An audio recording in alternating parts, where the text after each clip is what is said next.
Hey everyone, it's Elicia Miller. Hi, and Janet Raftis. And we are here today to talk about addictions. Yes, so we had somebody ask a question. One of my clients reached out and asked if we would talk about a little bit about spirituality and our stories and what was our path of moving through our sort of developing our spirituality while also still engaging in drinking and sex and activities like that. And that really served as a launching pad for us to go a little more deeply into our stories and what addiction is like with what we've seen with ourselves and with numerous clients, because we both work with a lot of people with addictions. Yeah. Something I just thought of when you were saying that is on the healing path, what I knew, in addition to my physical symptoms, but also when I still had addictions, I knew there was more to address. Yes, very much so. Yeah. So it's one way to stay empowered with your addictions. Yes. Is to not think that there's something wrong with you, but there's something that still needs to be addressed on an emotional level. Yeah, it's really a way of receiving information that something's out of balance. And if you use that information to move along your healing path and to tune into your emotions and what's going on and what is your higher self telling you and what is your body telling you, if you start to gather that information and work with it, then like us, which is kind of how we stumbled through our path as we were awakening up and doing all this healing work, was that we were like, oh, look at this thing that wants our attention. And you know, sometimes it would be an aspect that would be healed very quickly. Sometimes it would take years. But the information was there and we were utilizing it and able to really move through to a really great place of where we both feel very recovered from our addictions. And both of us are recovered in completely different ways. Mm-hmm. Mm-hmm. Yeah, so let's talk about that. Yes. I think also people think in order to be spiritual or healed, you need to not drink any alcohol or have any sex, or like sex outside of a relationship. Yeah, well, yeah. So, and we both are healed from our addictions, and Janet doesn't drink at all, and I enjoy to drink when I want to, which is much different than in my past, where I was drinking and getting drunk for other reasons. Right, and it's important to note with Elicia that she says when I want to, that when she wants to is really not that often. And I don't ever want to get drunk. Like I don't drink to get drunk, it's to just enjoy some wine and margarita here and there. But I don't enjoy getting drunk, where before it was I needed to get drunk in order to have sex with someone I didn't know. Right. So this is a great segue into your story. Yeah. So my addictions. So we were talking before we did this video about our addictions, and I think, and I've said this before, every addiction except gambling. So I used them all at once. So just to list my addictions. So I was addicted to alcohol, drugs, sex, casual sex, shopping, money, making money, achieving, food, sugar, binging on food. There was another one. Shopping, did I say? Did you? I don't know. You said spending money. Making money, shopping, yeah. So, and detoxes. What is that, 8? And that was all happening at the same time. Like I would just be, I was lost, and looking outside of myself for something and everything to feel better about myself. And those are the things that I used. But the root of my addictions, I can trace it back. Well, it definitely goes back to childhood. But when I started using things to feel better was when I got attention from a male when I was like 14. I didn't have any attention from men until then. And then once I did, it was like this addiction of his attention. And it was a man who was unavailable and who used me for sex. And I became totally obsessed. And the first night that we were together, was the first time I drank, and I got totally shit-faced because we did funnels with, so the first time I drank, I did funnels. Most people have a drink, right? So you can see where it all began. And then we hooked up, and I was totally obsessed. And that, then I decided, because my heart was so broken, because I could never get what I wanted, that I decided to shut off my heart and disconnect my heart from sex. So, and it's important to mention, I think, too, and just because I know your story so well, that part of this is that when you were growing up, when you were young, you didn't receive healthy male love. Like, yeah. You had no idea what that was. And so that was a part of the needing to grasp for it from the emotional. Yeah. And it was a pattern of feeling used, in many different ways. And not feeling really loved or honored and respected. And so I repeated that pattern. Yeah.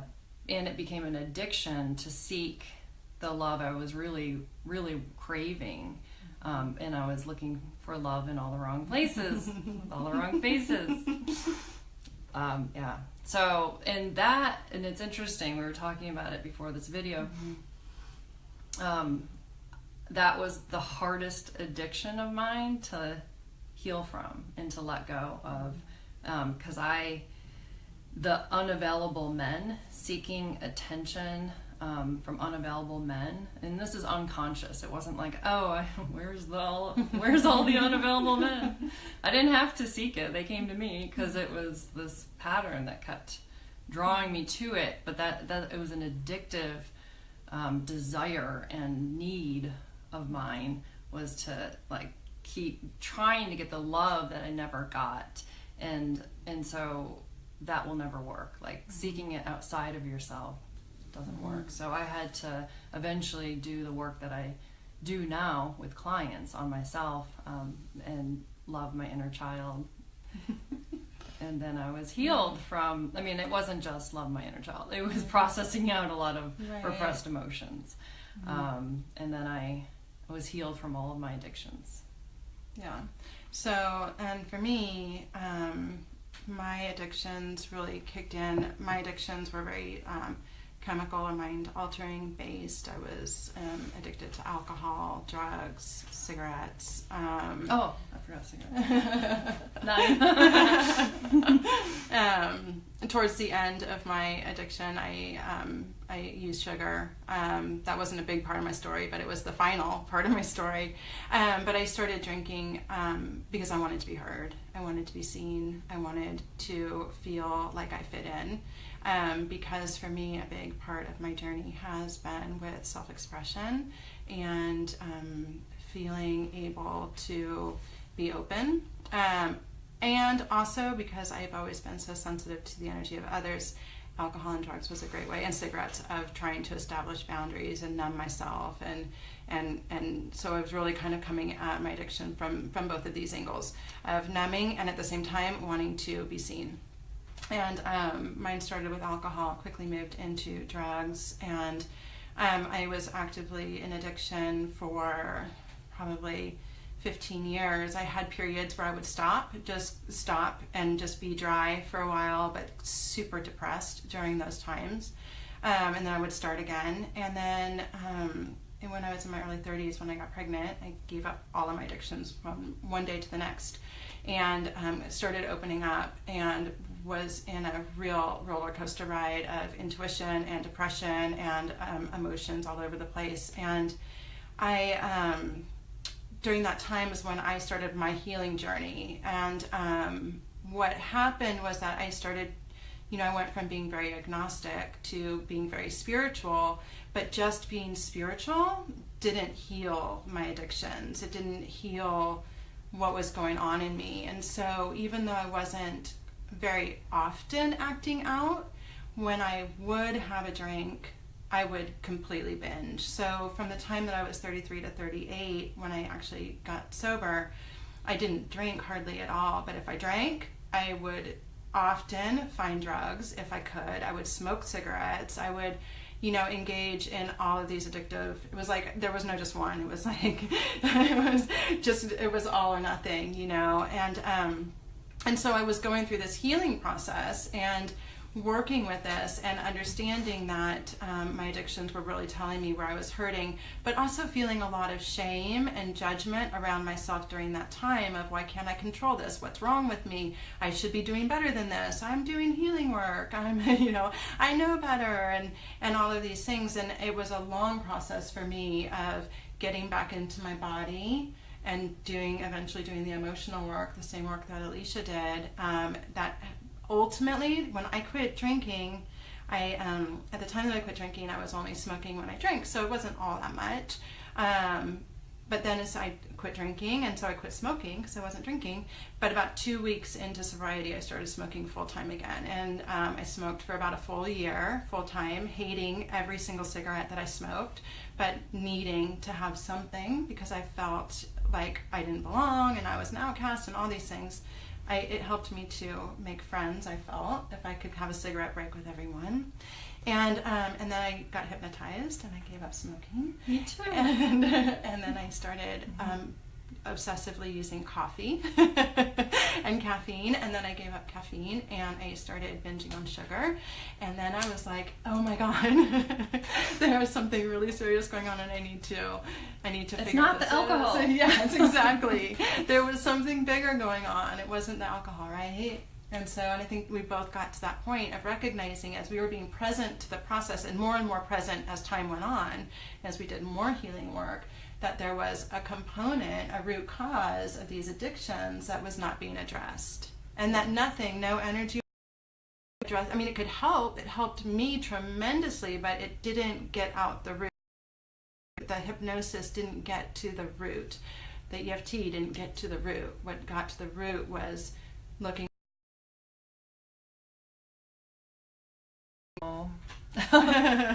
And we're back.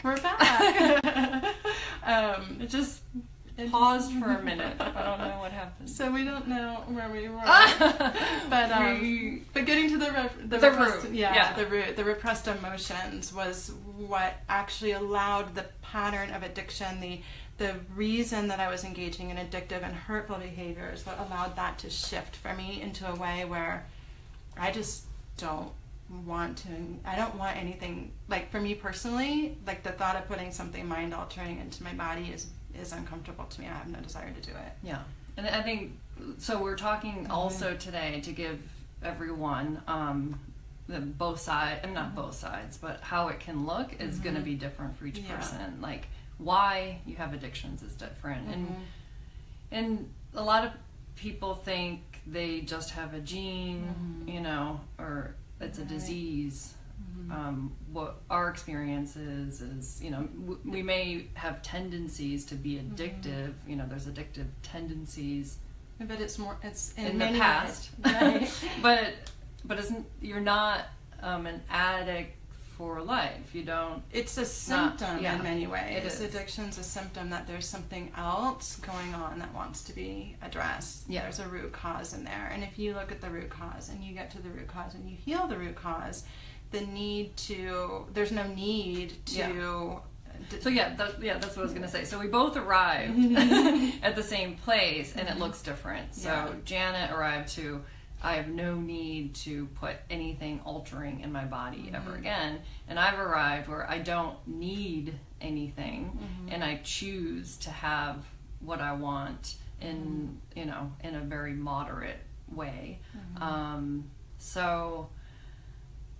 And I'm okay. Like I feel empowered in that, or in a way around alcohol, that I can choose whatever I want. I'm not restricted.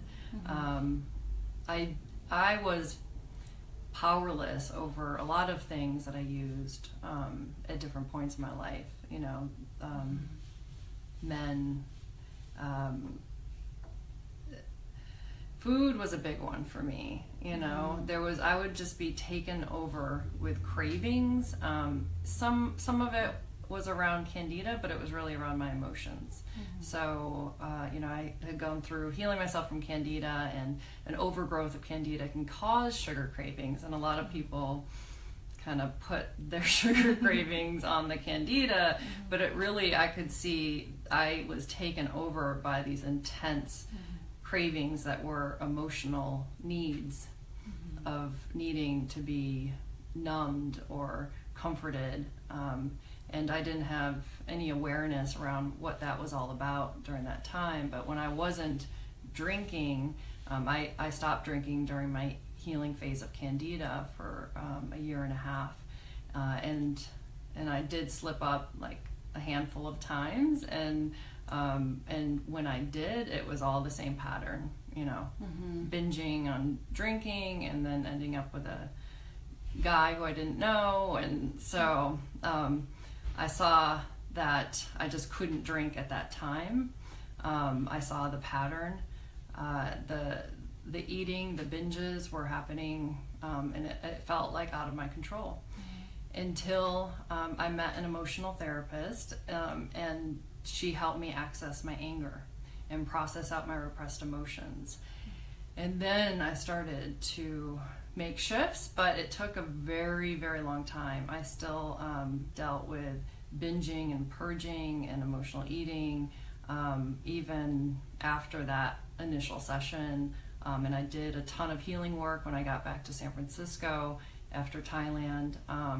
And I was kind of in my wounds at that point. Like, I accessed them, but she didn't help me with any awareness around my emotions or how to work with triggers or anything like that. So I kind of went into the pain, and then I was stuck there. And then I went back to San Francisco, and I was just getting triggered all over the place. And then I went into like a deep depression. And again, I was using food, binging on food mostly at that time. I was staying away from alcohol because I knew I had a problem with it at that time. And so I was also judging myself anytime I would drink. So that was a whole other phase of trying not to drink. And then if I did drink, I would judge myself and feel guilty for drinking. I also, in Thailand, when I wasn't drinking, and I was trying not to binge, I started just smoking. And I wasn't even a big smoker. I only smoked when I drank a long time ago. And then I would just have like one cigarette because I needed something, you know, to feel better. And then I felt so guilty about doing that because I was working in health retreats. And then I also got hypnotized. And so I never could smoke again. It just is disgusting because he programmed my brain to Me too. be more aligned with actually how I felt about it. And then I was pissed off. I was like, damn, I just want a cigarette. I can't even smoke a cigarette now. And then, so even though I got hypnotized, it didn't address why I was smoking. And it was interesting because when I got back to San Francisco, I was reading a book on sexual abuse, and all of a sudden I got a craving for a cigarette. And it was like I finally connected what my smoking was about, of like needing to feel protected from things that happened to me in my past, in my childhood. So so that was a good connection. Yeah. Let's talk a little bit more about powerlessness too, because I think that's a really important part of this. When I was very active in my addictions, I was truly powerless. I was no amount of willpower after one drink, after one sip of a drink, could keep me from having a second, third, fourth, fifth drink. There was no amount of willpower in the world that could do that. Same with if I, had quit smoking and I was like, oh, I'll just have one, or I'll just light that cigarette for you, right? Once it was done, it was done. But what happened was, and Elicia has had the same experience, is that I don't feel powerless at all over it anymore. I mean, there is just like, I feel very solid in my relationship with substances. I just, and it's a very different thing, because I think that there's a lot of like, I'm powerless over, I'm powerless, I'm powerless, I'm powerless. And the truth of the matter is, we're very empowered if we are really engaged in our healing journey, if we're doing the things that we need to do to feel embodied, to heal, to be in touch with our emotions, to bring awareness into our lives. And it may not be an overnight fix. It took us years to do this, but you know, it's very important to understand that we are powerful creators of our lives, and that we have choices in this. May not, when we're active, when we're in our wounds, that's a different story. But when we are coming out of our wounds, when we are healing, we can feel empowered. And it's very helpful to know that we are empowered and that we have choice and that we can create what we want. Yeah. And food, like this, I thought I would always have emotional eating, and in a sense, like there was certain things that I would binge on. And you know, after doing the emotional work and feeling my emotions, and now the more emotional processing of repressed emotions, it then helps your system just regulate better. And like, we just feel our emotions now. Yeah, you know? Exactly. There's no need for us to repress anything by using a numbing substance or activity. And so now it's just, there's no desire for me to use anything. So I thought I would never be able to be at this place. I always looked at people who had no kind of cravings or food addictions or binging on food and stuff, and I was like, wow, they can just have one piece of small chocolate and they don't want the whole bar. Like, that's so weird to me. It's so weird. I remember working in restaurants, and like people would get up and leave like half a drink on the table, and I was like, who does that? And so and now, like, after, you know, this was 4 years ago when I did a big chunk of the emotional work, where I finally felt safe, and safe in my body, safe with my emotions, and I made the right choices to keep myself feeling safe with who I was engaged with.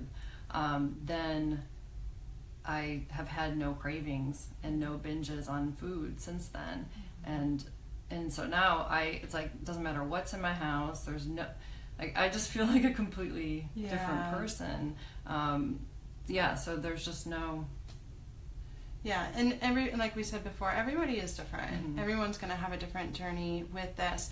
And everybody views, even if somebody, you know, some people are teetering. Some people are like, I don't know if I'm addicted to this. I don't know, you know, what this means to me. Am I using this too much? And so for the person that's in that sort of experience right now, we would just say, you know, why to become really, really aware of what's going on when you do overdrink or overeat. Like, the first thing to do, if you're not sure but you're thinking about it, right? Because you're thinking about it, something has been triggered for this to come to the surface. Whether it's a full addiction or not, there's still something that wants to be healed if you're even in this energy with it. So to be really looking at and bring a lot of awareness to, well, why am I smoking this cigarette right now? What is it that I'm not saying? Or what boundary am I trying to put up? Do I feel unsafe for any reason? What is really going on here? Why am I drinking this glass of wine? Is it because I really want a glass of wine, or is it because I feel uncomfortable? I feel like I need to be able to speak more. Is it because I'm, you know, there's too many people because I don't want to be around the person I'm with. Right, exactly. Like, and I can't say I don't want to be around you. Yes, exactly. Yeah. So what is it? Why? Like, to get to the real why there, to start that dialogue. Now, you may not immediately get all the way to the core of it, like Elicia did when she was reading the book and had the cigarette trigger, but you will most likely be taken to the next, and then you can start to follow this path of, where is this going? What is really going on here? Why am I using this? I'm just reading it. Includes sharing around the influence of culture and the media. Supporting, like the drinking. I guess that you're, Gabriel, thank you. I guess that you're referring to like the drinking culture, and there is a lot of that. And it was, you know, part of it, you know, we start movies. Yeah. I mean, typically a lot of us start drinking in our teens or our early 20s, and it's really socially acceptable and cool to do it at those times, right? Yeah. And that's kind of what as teens, you're hardwired to take chances and stretch your limits and do all these and in college. Yeah. Oh my God. So it was pervasive. Now what happened was, I mean, even when I was in high school, I recognized that I had an issue. I did. Two of my best friends tried to kill themselves. I was making really, really poor decisions. I was putting myself in danger on a regular basis. Crazy stuff. And compromising my health and well-being in many, many ways. So I already knew even then that I had an issue. And at the same time, there was a lot of justification around me to go back to it. So it was very easy. I would quit for a while. Even in high school, I took like a year off from drinking, and I was a heavy, heavy pot smoker in high school.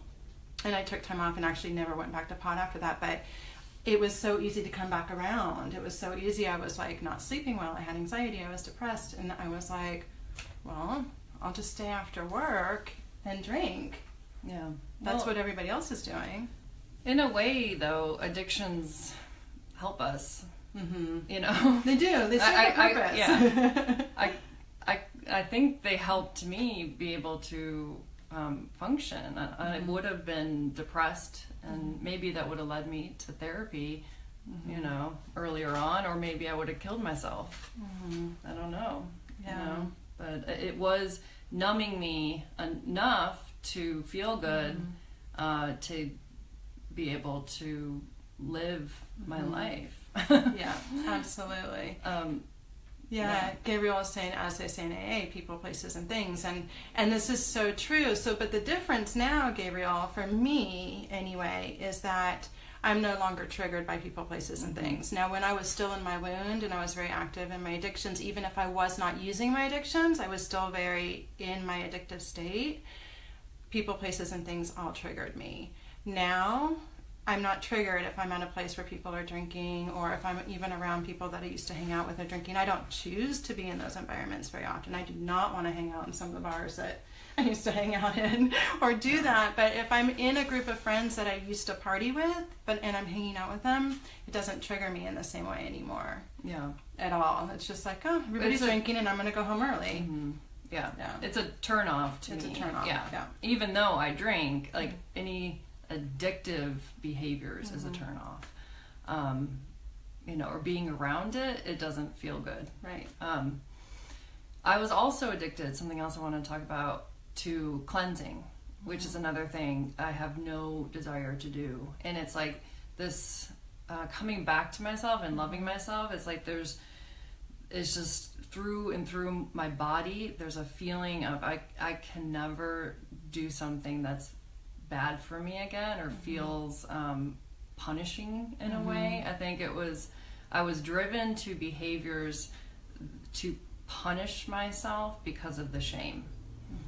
So shame, you know, is at the root of all addictions. The feeling that there's something wrong with me. And that drove me to binge and then detox. So it was like, I felt dirty in a way, or just toxic. And it was my toxic emotions were at the root of it. So even when I stopped drinking, then I was addicted to cleansing. So I went to Thailand and I was nonstop doing these juice cleanses, and you know, eventually I did a 30-day water fast. So I actually got addicted to cleanses. I started reading about it in college. So I would drink and then I would do a 2-week cleanse. That was like a pattern I had throughout my entire 20s. And then when I stopped drinking, then I went full on into cleansing. So eating super clean. And that again was, I think, an addiction for me, was to be clean and to be perfect, to be really skinny. So I loved doing those cleanses because I got really skinny and then I felt better about myself. But at the root of it all was that I didn't feel lovable or good enough. So now it doesn't matter how much I weigh or if I'm 20 pounds more than I used to be, and I refuse to restrict myself in any way. My body, my emotions I feel calm and regulated, and I feel my emotions, and I feel really healthy, and I have no desire to restrict my food or to eat a raw food diet, or and nothing against raw food diets. I think a lot of people enjoy eating them, but for me, I needed to just be free, and I'm like totally free to eat and drink whatever I want when I want it, and it's never to feel better. Yeah, that idea of restriction or not restriction is important too. And even though I don't drink at all or use any drugs now, that feeling to me is not coming from a place of feeling restricted. It's not like, oh, I can't drink. It's like, going back to the empowerment. Yeah, I choose not to drink.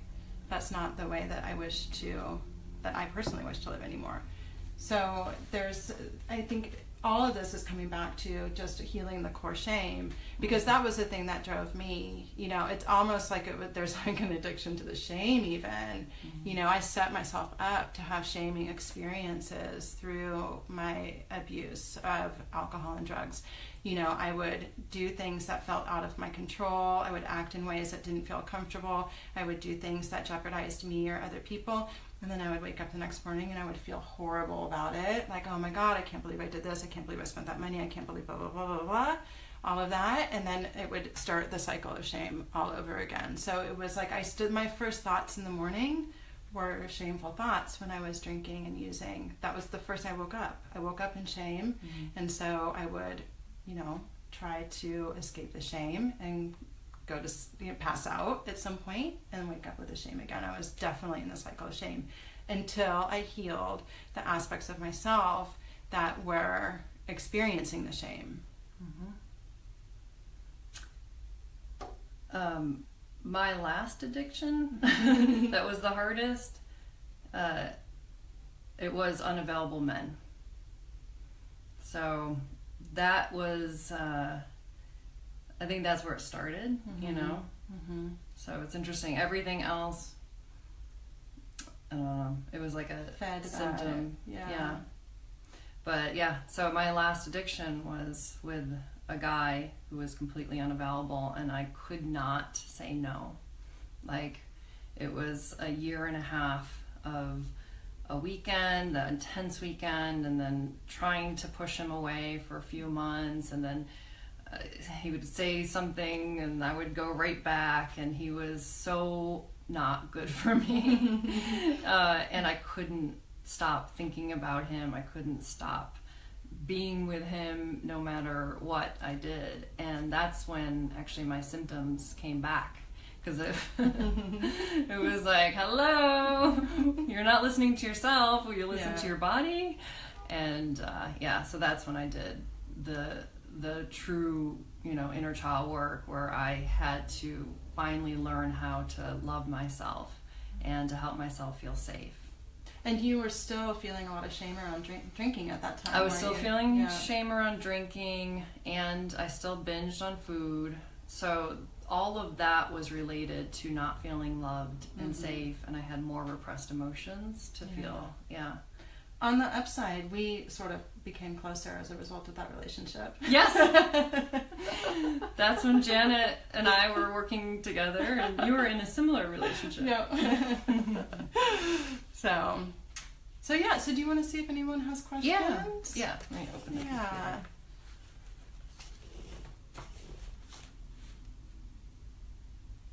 And thank you all who have joined us today. Talk to us about what got to the roots finally for you, from Jill. Thank you, Jill. So getting to the roots for both of us was about going back and looking at the emotions that were repressed and expressing them. And that is kind of like a process. And Elicia actually since then that's what she does now.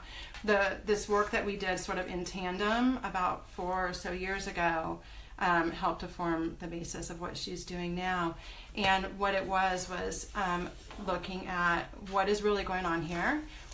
So for me, a lot of it was self-expression. There were other things, but that was a big part of it. And not feeling valued in being who I was, not feeling self-worth.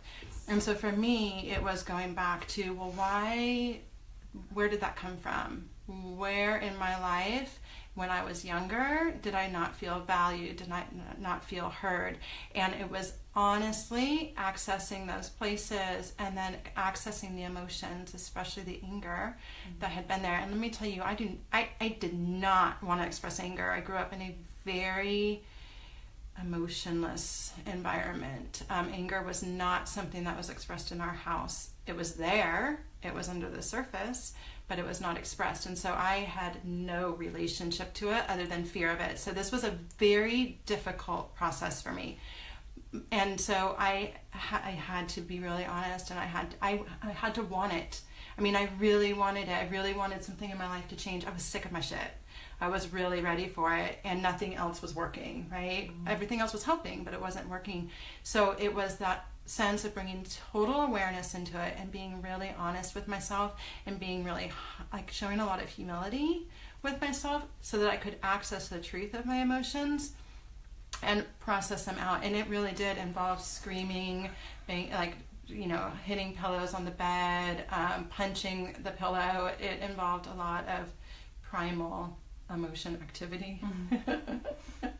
Yeah. And it takes typically working with someone to know what impacted you. So a lot of us are completely unaware or normalize our childhood, because that's what children do, and that's what we needed to do. Yeah, it was what helped us feel safe. Yeah. So Susan had asked about the turning point. What the turning point was that released our addictions, I think she asked. Okay. So I think we're kind of talking about, there wasn't a turning point. It was a couple, process. but it was a process. Yeah. It was a desire to not do those things anymore, but again, they would just keep coming back, or other addictions would come in to replace them.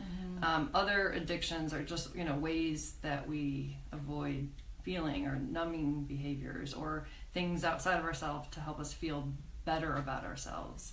Yeah.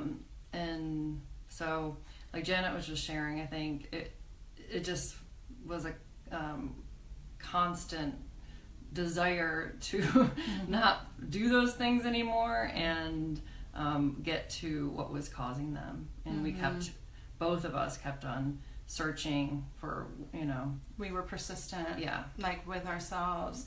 Yeah, because I think, like, for me, I was trying over several years to modify my addictive behavior and to manage it and control it and whatnot. And then the night that I became, technically sober, if you want to give me a sobriety date, which I have, but looking at my sobriety date, it was, a really huge, the turning point for that was a huge fight with my ex-husband in the middle of the night, and it was horrible. And in that moment, I was graced with a white light moment, and I sought help the next day. That was one turning point. I had already been on the journey for a long time, and then even from that turning point, it was another 3.5 years of awareness and persistence and tenacity and curiosity that led me to the place, where I was finally, really feeling free from all of my addictions and really feeling empowered in my life. Yeah, I didn't have any white light. I had a lot of dark lights. There was a question, Jill had a question. I can. I'm curious why you felt things like EFT didn't get to it, in what form it eventually came, modality-wise came, and how did they differ in your experience? EFT is really, really helpful, and I've used it in the past.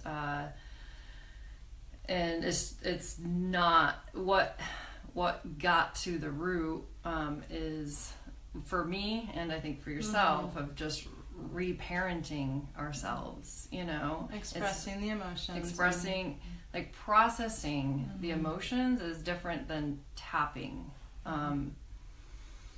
It's like Janet was saying, the anger releasing, the crying, the screaming, the loving ourselves and being what we needed as children. So I love the inner child work because it's so powerful, of like being with that child, being with the child's emotions, being what the child needed, and then the consistent self-love practices. So, and that's a great way to give yourself the love that you needed, is to be with the child, be with your emotions, tell her or him what they needed to hear, and then looking at what beliefs were formed, and reinforcing new ones. So it's a process that only we can do ourselves. It's not a modality. Yeah, and the modalities are helpful, like Elicia said. Like, I've used EFT as well. I still do on occasion. I still use hypnotherapy sometimes. I mean, modalities are great. And also, what is so important is getting to the bottom of the emotion.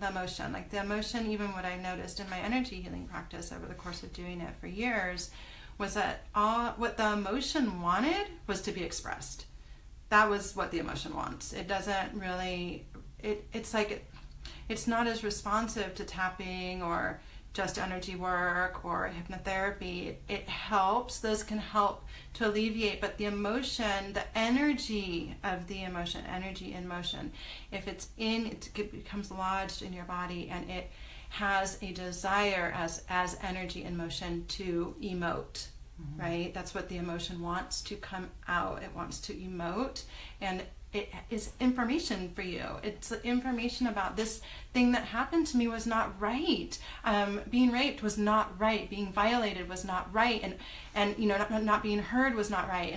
And being abused was not right. These things were things that happened to us. Being abandoned, being neglected. Yes, like to have strong not being feelings, heard or seen.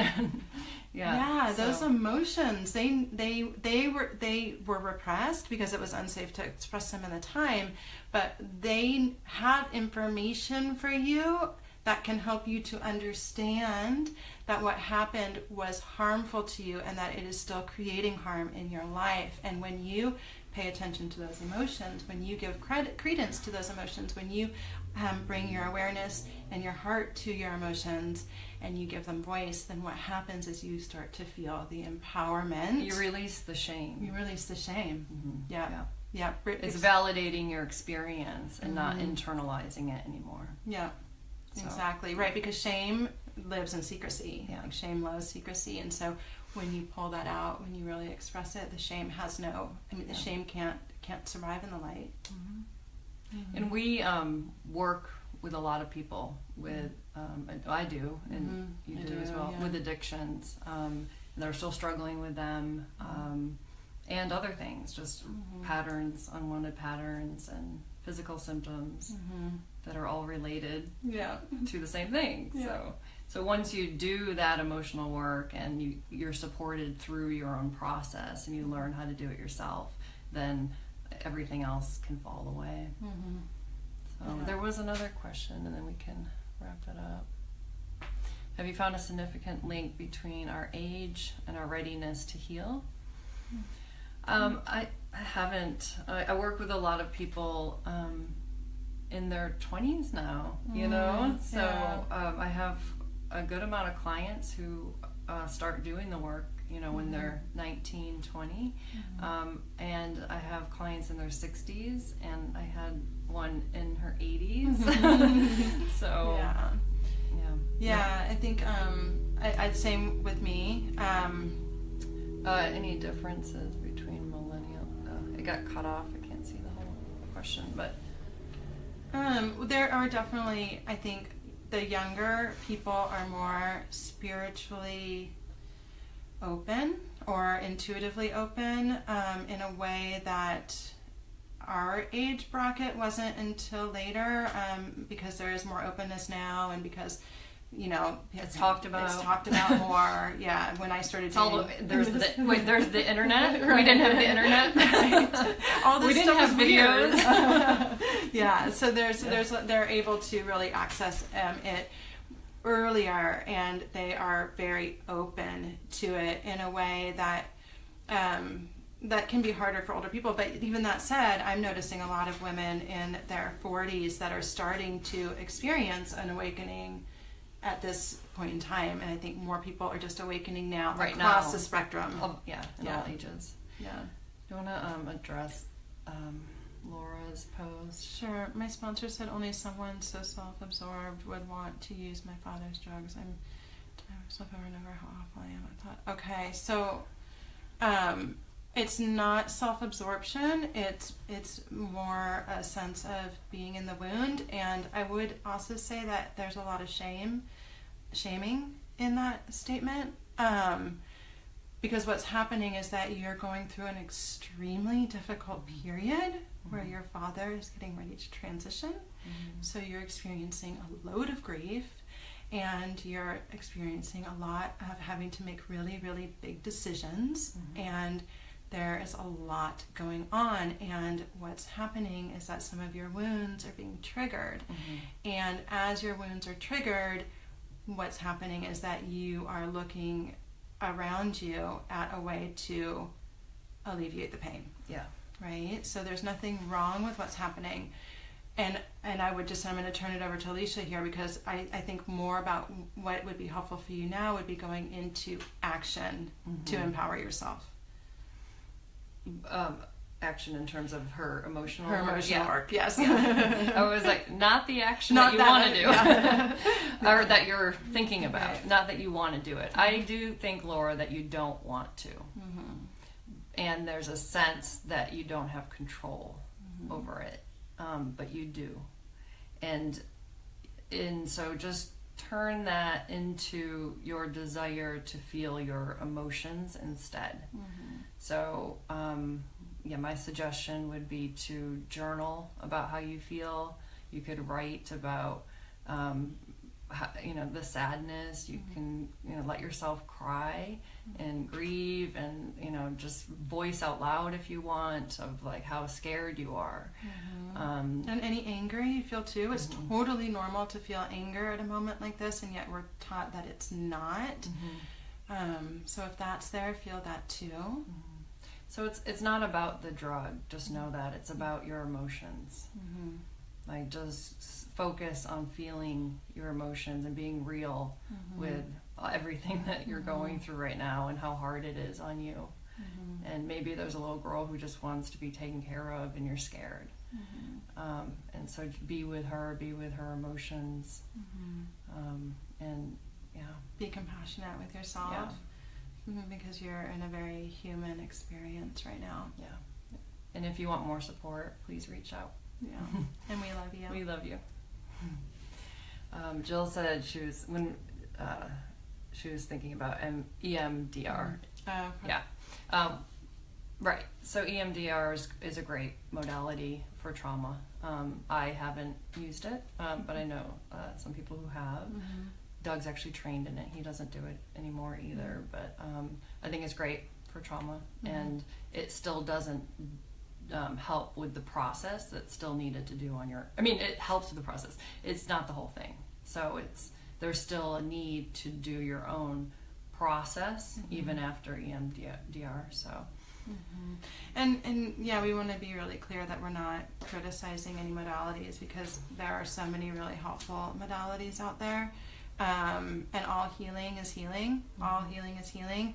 And everybody's going to have different experiences. Some people experience miracles. They do. It happens in energy healing. I see it every once in a while where something is immediately lifted. That's not usually the experience I've found. And the reason, I believe, through my experience supporting others and my own journey, is that we came here to learn about emotions and to be emotional and emotive and to experience this human condition of emotion and to experience contrast. And so if all this stuff is just lifted from us, then we don't have that experience. And so I think that there's like a deeper spiritual lesson here, even on why a lot of times, not all the time, some people are instantly cured of all kinds of things, blindness, paralyzation, emotional stuff, suicide, addiction. It does happen. But a lot of the time, it really benefits from going deeper. There's something more, and the emotions tend to stay repressed until we address them and learn the lesson that they are sharing with us. Yep.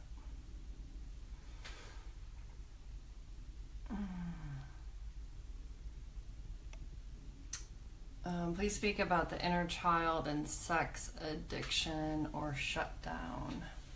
Oh, what I shared earlier? Maybe? Mm-hmm. I think so, yeah. Okay.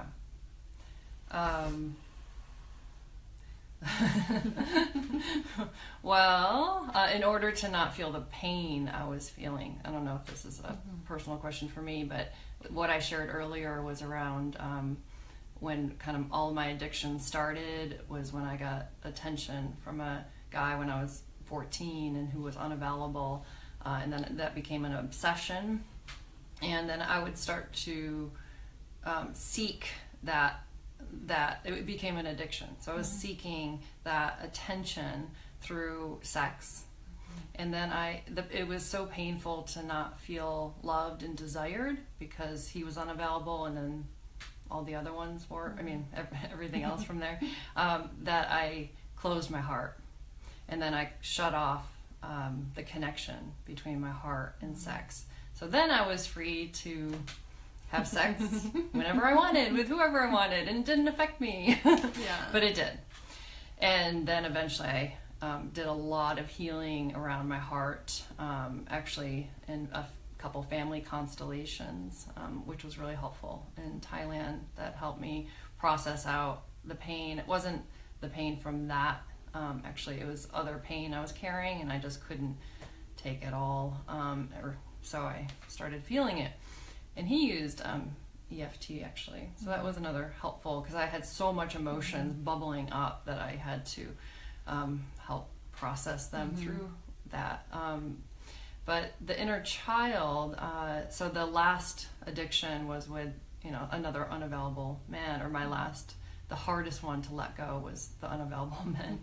And so I had to be with my inner child in a way that was consistent of me loving her and cuddling with her and looking at pictures when I felt ugly when I was 2 and loving her and processing out more and more of the pain of not feeling loved and in all kinds of ways. And that would depend as well. There would be variations with sex and sexual activity and how we perceive and express our sexuality with different things. So there could be, not getting positive attention from the father figure or the mother figure. There could be actual sexual abuse at the root of it. There could be other types of abuse at the root of it. There could be that you develop too late or too early. There are a lot of different things that can go into it, but the root there will be that there's a wound that the child experienced and then had emotions repressed around it that has not been addressed. Yeah. Jill asked a question. What helped you get in touch with that inner child? I personally didn't go looking for her, just accidentally smacked into her. I can't read the whole thing. Yeah.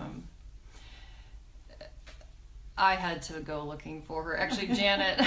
I found her. Janet found her. Actually, I got in touch with my inner child 12 years ago in a course. But that course only taught me how to connect with her and not how to process out repressed emotions and reparent myself. So, and then I tried to get in touch with her, and then finally when I was trying to let go of that last addiction with the man, and my symptoms came back, I had a session with Janet, and she saw my inner child in the healing session that she did, sitting Indian style, knocking to come out. So yeah, and it does happen. I mean, it happens synchronistically, just like it happened to you for a lot of people. And the inner child can come through in many different ways. And I think the important thing is, once the inner child shows up, well, what type of relationship are you going to cultivate with him or her? Yeah, the majority of people that I work with are very disconnected and have a hard time connecting to their inner child because they are disconnected from their emotions and are afraid to feel for many different reasons, but we're not going to go into that. Right. And then that creates the addictions. Yes. So the process to connect to the inner child, I did a video with Jocelyn about that. Like a lot of my clients, we have to work together for a while to finally make a very strong connection with the inner child and emotions. Yeah, the reason we disconnect from the inner child is, and a lot of times because childhood was so bad. Yeah, so it can be really hard to go back there. And then the child, I mean, that's a whole, we've talked about that in our embodiment video if you want to watch that. That's a good one too. But yeah, we should probably wrap up. Yeah. All right. Thank you so much, everybody. This was really fun. That was great. And thank you for your questions. They were great questions. And yeah. Have a wonderful day. Okay. Love you. Bye. Love you. Bye.